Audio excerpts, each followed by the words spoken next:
श्रद्धा रेसिपीमध्ये आपलं स्वागत आहे। आज आपण मटकीला मोड कसे आणायचे ते मी तुम्हाला सांगते। ही मी पाव किलो मटकी घेतलेली आहे। हिला आपण स्वच्छ 2 पाण्याने धुवून घेऊ।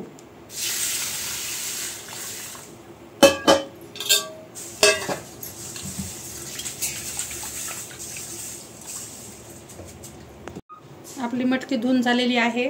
आता आपण ह्याच्यामध्ये भिजण्यासाठी गरम पाणी टाकूया। हाताला सोसल इतकंच गरम पाणी ह्याच्यामध्ये आपण टाकायचं आहे। आता आपण ही मटकी अशीच 7-8 तास भिजत ठेवू। आपली मटकी भिजलेली आहे, तुम्ही पाहू शकता।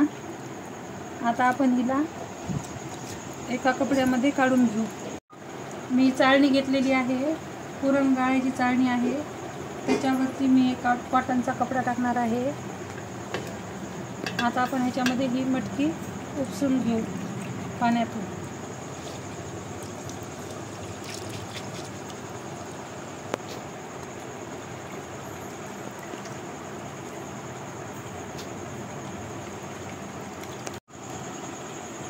आपली मटकी काढून झालेली आहे। आता आपण हिला उबदार जागेवर असं दडपून ठेवू, म्हणजे सकाळी हिला छान मोड येतात। मटकी कशी ठेवायची ते मी तुम्हाला दाखवते। आता आपण ह्या मटकीला असं झाकून ठेवणार आहोत।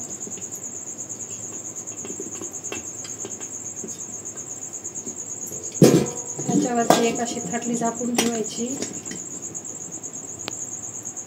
आणि त्याच्यावरती आपण हा खलबत्ता ठेवणार आहोत।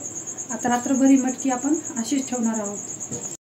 चला आपल्या मटकीला मोड फुटले की नाही आपण पाहू।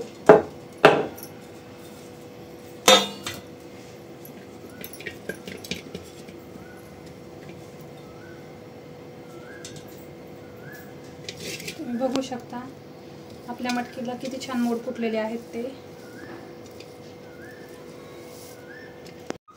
किती छान मोड फुटले आहेत, एकदम छान मोड फुटलेले आहेत। ह्या मटकी अशी ओली पण नाहीये, हिचा वास पण येत नाही आणि चिकट पण नाहीये, तुम्ही बघू शकता। अशा प्रकारे आपण मटकीला मोड आणू शकतो। तुम्हाला जर व्हिडिओ आवडला असेल तर व्हिडिओला लाईक करा, शेअर करा आणि माझ्या चॅनलला सबस्क्राईब करा। धन्यवाद।